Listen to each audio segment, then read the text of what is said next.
Fiquei por aqui. Vamos começar, né, a chamar a palestrante, a primeira palestrante, que é Eva. Bem-vinda, Eva.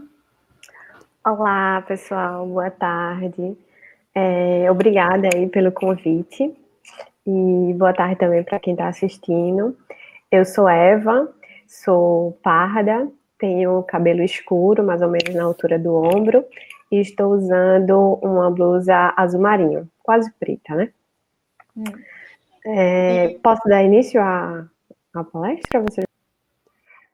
Tá, vamos lá. Agora um pouquinho sobre mim, tá? Eu sou formada em Publicidade e Propaganda. Iniciei minha jornada trabalhando como diretora de arte em agência de publicidade. Hoje, como as meninas já comentaram, eu sou UX na Accenture. E há um pouco mais de 2 anos eu venho trabalhando com visualização de dados. O tema da minha palestra é Data Visualization, ou visualização de dados, processos e boas práticas. Eu vou trazer alguns exemplos de visualização de dados. Em seguida, eu vou falar dos processos de design thinking que eu utilizo na construção de um painel ou de um dash. E, por fim, vou falar um pouquinho de boas práticas, né? Algumas dicas aí de itens ou gráficos que não devemos utilizar ou devemos evitar em nossos painéis. Vamos lá, vamos ao que importa. O que é visualização de dados? Visualização de dados nada mais é que a representação visual do dado. Ou seja, é tornar a leitura da informação, do dado, mais simples, fazendo com que o usuário ou a pessoa que vai consumir aquela informação tenha uma tomada de decisão de maneira rápida. O nosso cérebro, ele tem a capacidade de interpretar formas e cores com uma facilidade maior do que números ou textos corridos. Vamos imaginar o seguinte: imagine que você está preso em um labirinto e você precisa encontrar a saída. Provavelmente, você encontraria essa saída com a facilidade maior se fosse lhe fornecido setinhas luminosas, indicando a direção, do que se apenas fosse lhe passado um texto corrido, indicando as coordenadas, tipo, siga em frente, vire à direita, vire à esquerda. É isso. Agora vamos a alguns exemplos. O primeiro exemplo que eu trago aqui é um exemplo de 1812. Pois é, visualização de dados não é uma coisa nova. Apesar de a gente vir ouvindo o termo com mais frequência de uns tempos para cá. Esse primeiro exemplo, ele trata da marcha é o mapa da marcha de Napoleão. E ele retrata o caminho de ida e volta que Napoleão percorreu juntamente com os seus soldados. De ida e volta para a guerra, tá? Essa primeira faixa aqui, essa faixa mais clara e mais larga, representa o caminho de ida, e essa faixa fininha aqui, preta, o caminho de volta. A largura da faixa representa a quantidade de soldados. Ou seja, assim que a gente bate o olho nessa visualização, é possível constatar que foi uma empreitada desastrosa, porque Napoleão partiu com 470 mil soldados e voltou apenas com 10 mil. Outro dado que é possível notar, olhando para essa visualização, é que os soldados não morreram apenas em combate, eles foram morrendo ao longo do percurso. E acredita-se que uma das principais causas dessas mortes tenha sido as condições climáticas. Tá. O segundo exemplo é o Selfie City. E eu trouxe justamente para quebrar esse paradigma de que visualização de dados trata apenas de dados burocráticos. Não necessariamente. Se você tiver uma grande massa de dados, um grande volume, você pode analisar qualquer coisa. Nesse exemplo, no Selfie City, foram analisadas 120 mil selfies de várias cidades do mundo inteiro, e com eles foi possível constatar várias tendências, desde a inclinação da cabeça das pessoas, de acordo com as cidades que elas vivem, até a frequência de sorriso, por sexo ou faixa etária. O terceiro exemplo é um exemplo interativo, e ele retrata a relação dos membros do governo português com as empresas. Nesse exemplo, as empresas são representadas pelos círculos e os políticos são representados pelos insetos. Quanto maior o círculo, ou seja, maior o porte da empresa, tá? Esse exemplo aqui, ele é um exemplo animado, aqui tem só um print, mas ele funciona da seguinte forma. Os insetos, ou os políticos, eles ficam circulando as empresas, né, os círculos, que eles possuem algum tipo de relação. E como é que eu consigo interagir com essa visualização? É possível clicar em um círculo ou em uma empresa e ter alguns dados referentes a essa empresa, mais a lista de políticos relacionados a ela, ou ao contrário, é possível clicar em um inseto ou em um político, ter algumas informações referentes ao político, como o atual partido dele e os partidos do qual ele já participou, e uma lista de empresas ao qual ele possui algum tipo de relação. Vocês devem estar pensando aí, imagina um negócio desse aqui no Brasil, que bagunça aqui assim, né? Tá. Esse quarto exemplo que eu trouxe, eu falei anteriormente lá, quando eu falei de Self-City, que se a gente tiver uma massa de dados grande, a gente consegue analisar qualquer coisa. Nem precisa ser tão grande assim. Esses exemplos aqui são relatórios pessoais do Nicholas Felton. O Nicholas Felton, ele anota exatamente tudo sobre a vida dele. Tudo o que ele come, os restaurantes que ele frequenta, o que ele bebe, o que ele escuta. E ao final do ano, ele cria esses relatórios, ou seja, essas visualizações. O último exemplo de visualização de dados que eu trago aqui é essa maquete em 3D da cidade de Houston. E eu trouxe também para mostrar que visualização de dados pode assumir várias formas. Isso aí vai depender da criatividade de vocês. Essa maquete, né, em 3D, ela faz uma analogia em relação à hierarquia social. As partes mais baixas da maquete representam a população mais pobre e as partes mais altas, a população de maior poder aquisitivo. É isso, esses foram os exemplos que eu trouxe. Agora, acredito que vocês já estão mais familiarizados com o tema e que eu já posso começar a falar um pouquinho dos processos de Design Thinking que eu utilizo na construção de um painel. Desde a entrada da demanda, desde a coleta dos dados, até a entrega da documentação final. A primeira etapa é o Discover, que é o momento de entendimento, e nessa etapa a gente vai responder duas perguntas, que seria quem e o que. Quem é o nosso público-alvo, nossos clientes, os nossos usuários, enfim, a nomenclatura é o que menos importa aqui. O importante mesmo é você saber para quem você está criando aquela solução, né? Qual o contexto que ele está inserido, quais as dores, os problemas que ele enfrenta no dia a dia dele, e o que que ele espera, né? O que é que ele espera que essa solução que você está prestes a criar atenda de necessidade dele. Mas aí a pergunta, né? Beleza, e como é que eu vou saber disso, né? Como é que eu respondo essas perguntas? Através de algumas técnicas. A primeira que eu vou falar é uma técnica bem simples, que é a pesquisa DESC, que é uma pesquisa que a gente faz na internet mesmo para se contextualizar, se inteirar um pouquinho do quem é o cliente, o segmento que ele atua, os concorrentes, para chegar nessa primeira reunião, esse primeiro contato com o cliente, que seria a reunião de entendimento ou enquadramento, com alguma base, né? Não completamente perdido. Nessa primeira reunião, o cliente vai falar um pouquinho do cenário dele, vai contextualizar a história.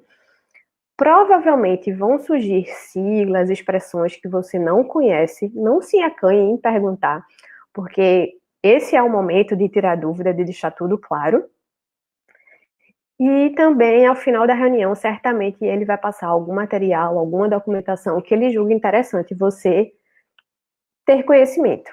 Você vai ter um tempo aí para estudar essa documentação, e após esse estudo, você já tem insumo suficiente para conseguir construir um roteiro para entrevistas. Agora, sobre as entrevistas. Essas entrevistas não têm regras. Não tem um número máximo ou mínimo de pergunta, mas elas também podem ser presencial ou remota. No cenário que estamos vivendo agora, muito provavelmente serão remotas.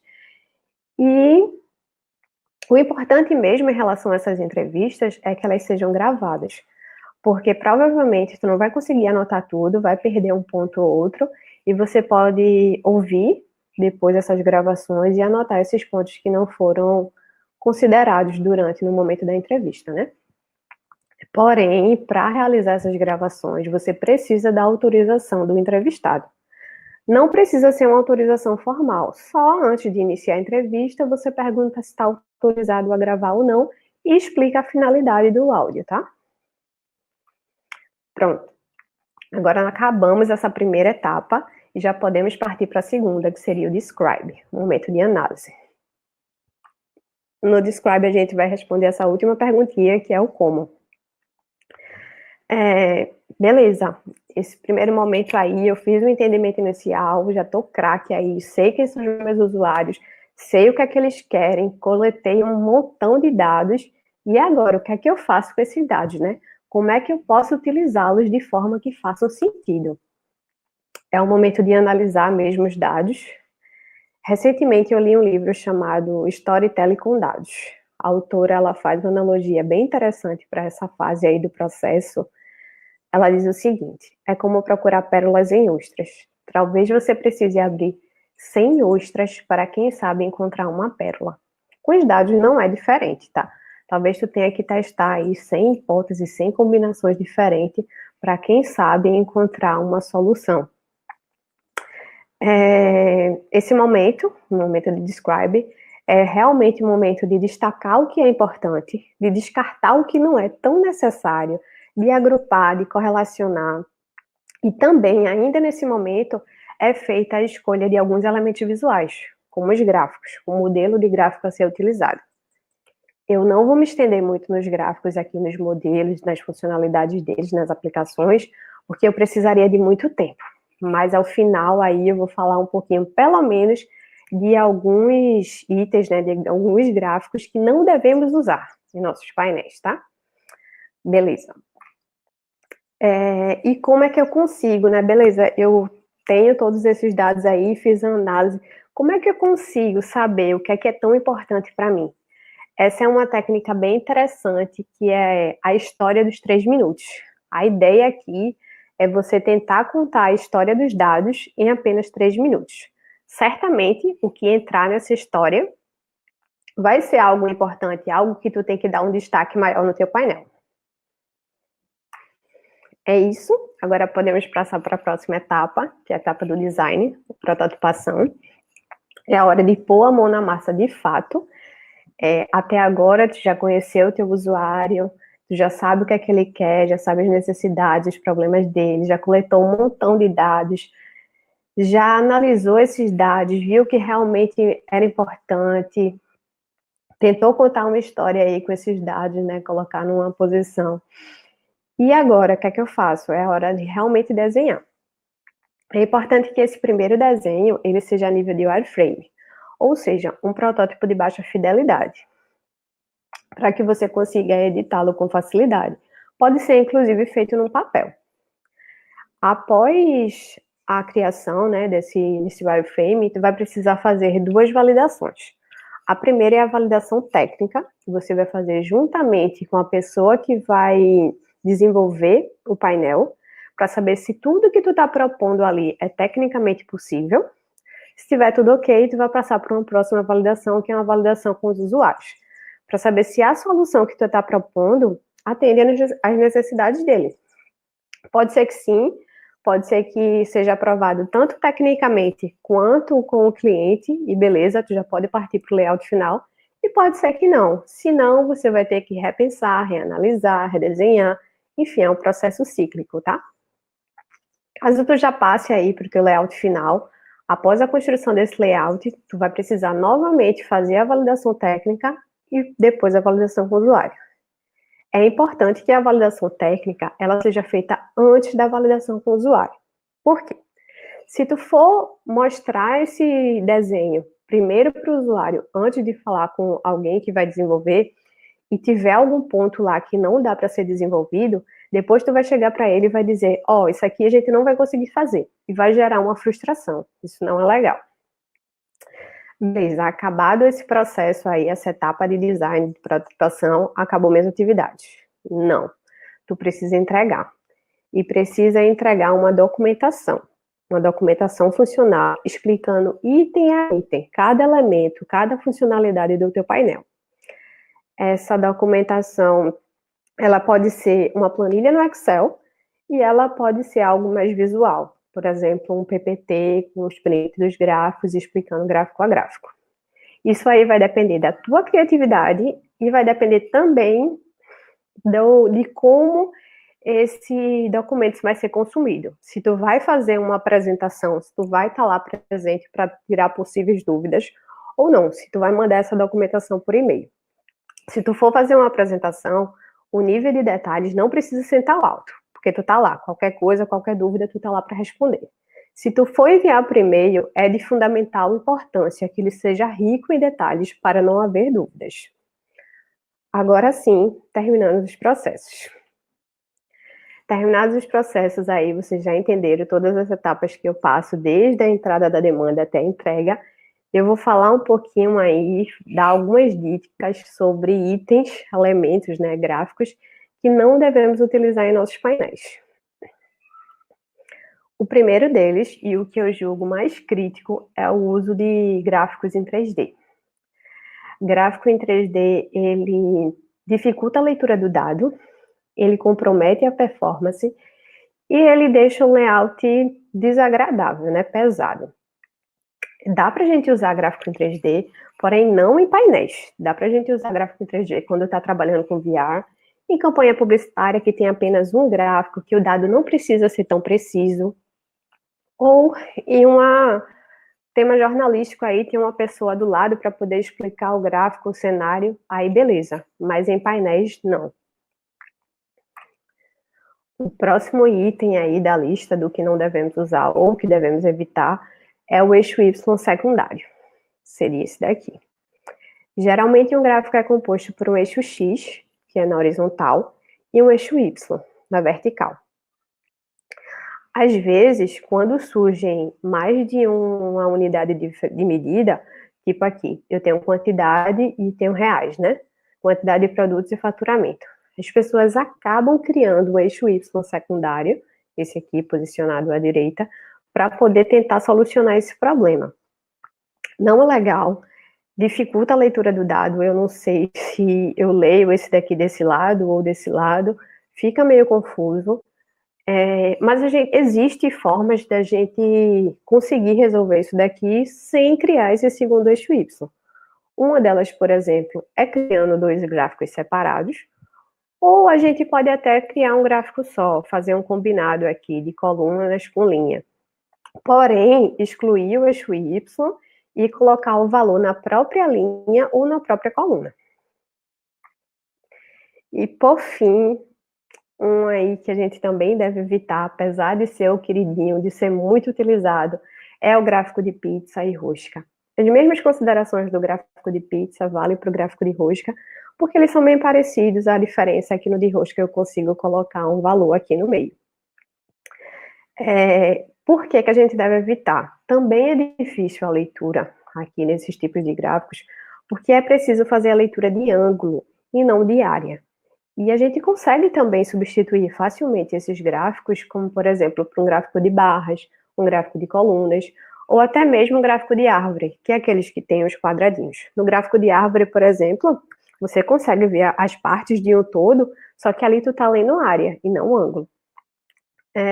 Porém, se realmente você quiser utilizar o gráfico de pizza ou rosca, é aconselhável que você use no máximo 3 fatias. É isso, pessoal. Eu espero que vocês tenham gostado. Se quiserem se aprofundar mais sobre o tema, eu tenho um curso no Udemy. Eu acho que o link está aí na descrição do vídeo. Inclusive, está com valor promocional. Vamos lá, vamos às perguntas. Exatamente. Está aqui embaixo, na descrição do vídeo, tem o link com desconto para quem está assistindo o evento. Vê que luxo. Eva. Isso mesmo. Perfeita. Obrigada, perfeita, exato. Eu amei a palestra, tipo, às vezes no trabalho eu fiquei vendo, dando os exemplos e eu, meu Deus, eu passei esse gráfico tudo errado.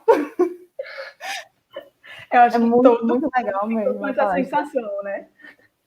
Tem vários comentários aqui no chat com dicas e também elogiando e comentários tipo, ai, que massa. Cadê? Peraí. Tem um aqui que é para ler. Cadê? Geisa Santos, Kimara, publicitária e design thinking numa só DataVis. Numa fala sobre DataVis. Massa. Aqui, ó, a gente tem da Lucila Ottoni também. Trabalho na mesma equipe que a Eva, profissional top demais. Ai, gente, querida. Isso, Lucila é uma querida. Inclusive, tem... Lucila é do IDES de BH. Exatamente. Lucila, se o IDES de BH ainda for acontecer, deixa o link aqui no chat, no chat, nos comentários da live, que a gente coloca aqui na tela, no final, tá? Do final do evento. E tem Teve uma brincadeirinha em chat, Ceci, na abertura, que perguntaram aí quem conseguia adivinhar qual a embaixadora ia aparecer primeiro. E a Karen Barros falou aí que a Ana Cecília apareceu primeiro e realmente ela apareceu primeiro. A gente vai entrar em contato contigo e se tu já participa, né, do grupo do Telegram, coloca aí se já participa ou não. E para quem quiser participar, né, a gente tem um link que é o IT Recife Telegram, e aí é exclusivo só para mulheres, tá? O grupo é voltado só para mulheres. Então, vamos para as perguntas? Vamos para as perguntas. A primeira pergunta, que na verdade é uma recomendação. Tem várias recomendações, que nem eu falei, as pessoas foram deixando recomendações aqui no chat da live, e uma delas foi Geisa. Ela recomendou o site da Nadele Bremer. Ela é astrônoma e trabalha com DataVis. E aí o site dela é o visualizationcinnamon.com. Então, Que legal, vou dar uma olhada. Isso, dá uma olhadinha. Algumas pessoas no chat começaram a trocar figurinhas e já entraram no site, então teve uma thread aí de comentários. Então, fica a dica, e também dá uma olhadinha no chat, minha gente, que as pessoas estavam trocando recomendações. Aí depois tu olha também, Eva, e contribui. Com certeza, pode deixar. Show de bola. Vamos aqui para mais uma pergunta da Jaqueline Vasconcelos. Eva, depois de se familiarizar com gráficos e cartogramas, qual a melhor sequência de aprendizado em tecnologias? Começar com o Process ou R e ir evoluindo, ou já ir direto para Power BI ou Python? Eu não tenho autonomia para responder essa pergunta, porque eu sou designer. Eu vou até a parte do layout. Quando chega na parte de desenvolvimento, eu já não tenho conhecimento nenhum. Tenho pouco conhecimento em Power BI, porque a maioria dos dashes que eu faço são desenvolvidos em Power BI, mas o conhecimento que eu tenho é tipo, se é possível fazer tal coisa e não, por causa das validações técnicas que eu já fiz tantas vezes, né? Mas qual linguagem aí, o que é mais recomendado, o que é mais fácil, eu realmente não sei. Então, tem uma outra pergunta aqui, que é Karen Barros. Sobre a parte da documentação, o que acha de ter pequenas explicações voltadas ao negócio próximo a cada gráfico? Será que isso gera valor ou só fica com a visualização poluída mesmo? Não, quanto mais explicada tiver essa documentação, melhor. Eu falei ali que depende do tipo, como é que ela vai ser consumida, né? Se você tiver por perto, você pode explicar, mas também essa documentação, ela vai ser utilizada depois.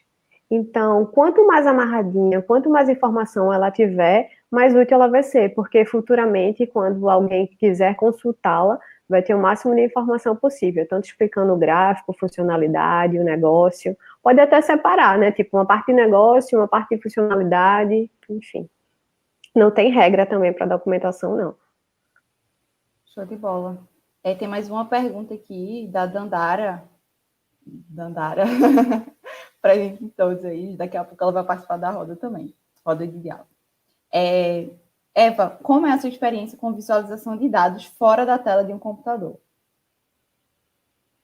Tá. Na parte já do design, né, na parte de wireframe, eu costumo rabiscar bastante antes de começar a desenhar, a prototipar no papel mesmo, mas eu não costumo fazer esse tipo de validação do protótipo em papel diretamente com o cliente. Há quem faça, mas as experiências que eu tive até agora é que os clientes têm uma certa dificuldade de entender quando se trata do protótipo em papel, sabe? Aí eu acabo só fazendo essa etapa mesmo para mim e depois eu já passo para o computador. Tá. E aí tem mais uma pergunta, que é de Magali Andrea Rossi. Qual ferramenta você prefere para visualização de dados? A ferramenta para criar, não entendi direito a pergunta. Tipo, se for para desenvolver, existem algumas aí, tipo o Power BI, o ClickView, que eles são bem parecidos. O Tableau também, né? Eles têm uma funcionalidade bem parecida. Mas se for para layoutar mesmo, de fato, tem o XD, o Sketch, o Figma e o meu queridinho é o XD. Tá.